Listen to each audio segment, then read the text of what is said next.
Everybody wants to help first-time buyers, but what about first-time remortgages? I remember what it was like the very first time I had to remortgage. To be honest, I didn't really pay that much attention in the first time I had to buy the property. So remortgaging, it was 2 years on. I didn't really remember much about it. Everybody says you don't even need an advisor, just do it yourself.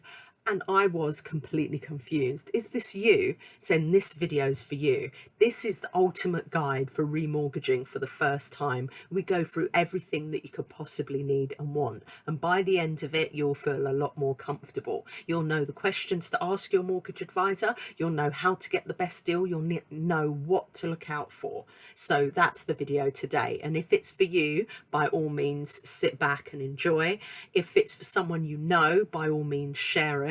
And if you would like other subjects on mortgages and money matters, by all means put it in the comments and I will do a video on it. I make it my goal to help first-time buyers and first-time landlords, and now first-time remortgages. So let's settle in and get going. So you've settled into your new home and the honeymoon period's over. The initial rate, be it 2 or 5 years, depending on what you decide, has moved. And the other thing that is a bit of a concern is the interest rates as of now, and this video is September 2024, the interest rates have gone up massively.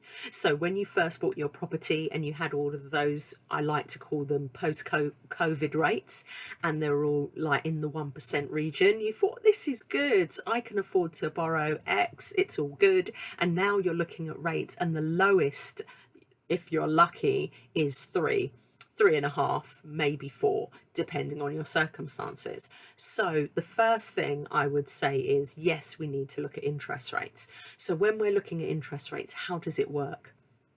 Now, at the moment, the majority of you are on a fixed deal. So when it comes to an end, you will go on the standard variable rate. So that's when you see that SVR, that is the standard variable rate. Now, you may have your original paperwork that said the standard variable rate would be X amount. Now, that was what it would be at the time that you mortgaged. So basically, what we as mortgage advisors, mortgage brokers have to do is give you an assessment. So on the illustration, we have to illustrate, once your fixed rate deal comes to an end, what will the standard variable rate be? But we can only tell you what the standard variable rate is at the point of doing the mortgage. So you can understand how this is a bit confusing, because we haven't got a crystal ball. So we can't say at the end of your 2 years or at the end of your 5 years, the standard variable rate will be X. All we can say is at this point in time, so say your remortgage was, say your original mortgage was 2019. We'll say as of 2019, the standard variable rate at the moment is 2.5, which it probably was. So we would have done all these illustrations to say you're now at 1%, and when your mortgage comes to an end, you'll move on to 2.5 or something like that. But when your mortgage actually is going to end, which normally, if you're watching this video, probably is in the next 6 months or within that period, what is the standard variable rate as of today? And that's a closer gauge of what it will be.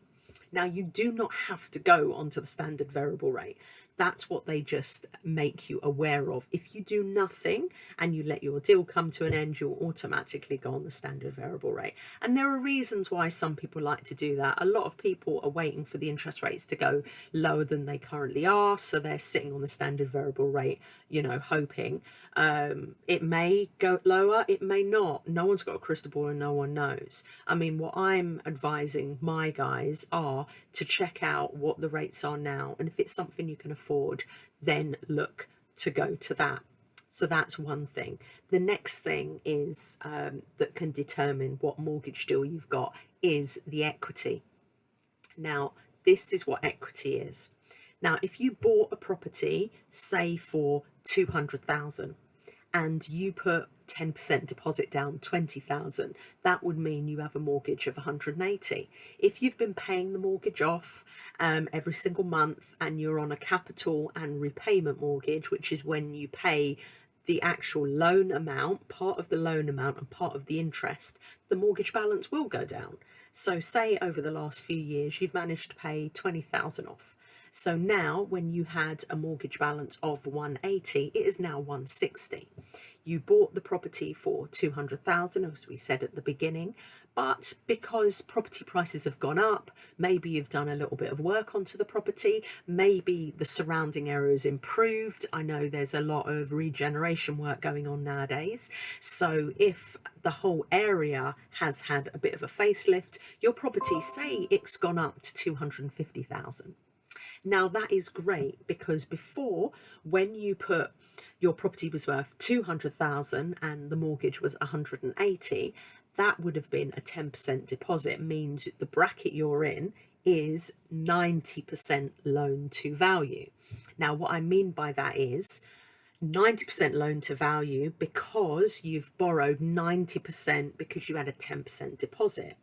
Now the property has gone up and you've paid more off. You're no longer in the 90% loan to value. You're in a lower loan to value. Now you could be in, depending on obviously the costs and everything, you could be in 80% loan to value, 70% loan to value, which automatically means whatever the current rates are as of today, they will be better for you.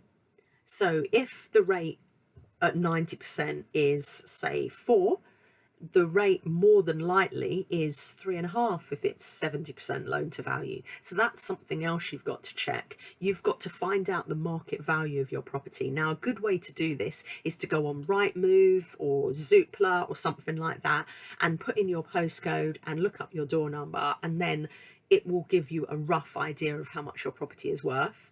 Then you can go on your mortgage app and find out what your current balance is, and based on that you will then be able to work out what your loan to value is. The other thing is, you will within 6 months, when you've got 6 months left of your remortgage, get a letter from your bank and they will be offering you a deal. So they will say to you, stay with us, show us loyalty, and these are the rates we will offer you. Now back in the day, and I've owned since I was in my 20s, so that's quite a while, they used to offer the best rates. It was a no-brainer. You literally stayed with the bank you were with because of your loyalty. They were going to give you the best rates on the market. They don't do that anymore. There are so many first-time buyers coming along and they will be offering them first-time buyer deals. You don't really get the really good rates that you used to.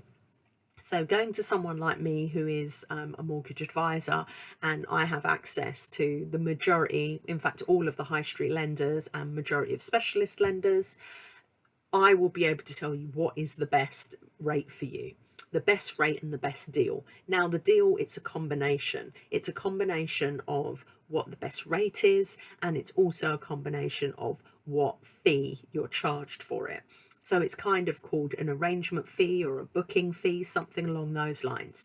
Now you might get one rate and they're not charging you a fee, and then they may offer a lower rate and they are charging a fee. So it's good to find out what the cost is first over the length of the deal. So what is the total cost of it over those 2-year fix or the 5-year fix, depending on what you've got. But the other thing is, what is the total cost over the term? So have you got a 10-year term, a 15-year term, a 20-year term? Look at that as well. Now, one thing that does tend to get missed when people are remortgaging is if, for instance, you originally signed up for 25 years and you've now done a 5-year fixed, then you remortgage and you do 20 years. Now, within 5 years, the likelihood is, 1, the property price has gone up, 2, the value of the property, the value of the property has gone up, 3, well, it's still 2, the actual balance, mortgage balance has gone down. But the other thing is, you may be earning more. A lot of people, when they first buy, are only just starting out in their careers. You may within 5 years of, like for instance, when I bought my first property, I was a part qualified accountant. Within 5 years, I was qualified with post qualifications. So I did, oh, by the way, I did accountancy for 20 years before I retrained as a mortgage advisor, but I am a mortgage advisor now. But as your salary increases, it means that you've got more disposable income. So it makes sense, because the longer your term, which any mortgage advisor or bank or whoever you got your original mortgage with will explain, is if your term is 25 years, you're paying 25 years of interest. If your term is 20 years, you're paying 20 years of interest. So if you can, and this is what I try to do with all my clients, re-look at their budget and say, what can you afford? Because based on that, maybe you could bring down the term to 10 years. Wouldn't that be nice to be mortgage free within 10 years? I mean, that's an amazing goal to achieve, but you just need to check your budget and see if it's something that you can do. So I hope that has explained remortgages. 6 months before you're due to remortgage, please see a mortgage advisor. Also look at your credit. So that's something else. When you are about to remortgage, before that, don't get out any additional credit, because it just does go against you. If you're planning to get that car or whatever, wait till after your remortgage. Don't do it before, because everything hits your credit report. So I hope I have covered everything you need. I will also be creating a handout, so you can click in if you want that handout, and I will send that to you as well. So you can either put in the comments, send me the handout, send me the guide, whatever works for you, and I will organise sending that to you. If you've got any other questions, please, please, please just put them in the comments, because at the end of the day, if you literally first time remortgaging, it can be confusing, but I say the golden rule is 6 months. 6 months before the end of your mortgage is due, contact, if it's not me, contact another mortgage advisor and get some advice and find out what is the best deal. So the deal is the fee and the rate. It's not all about the rate.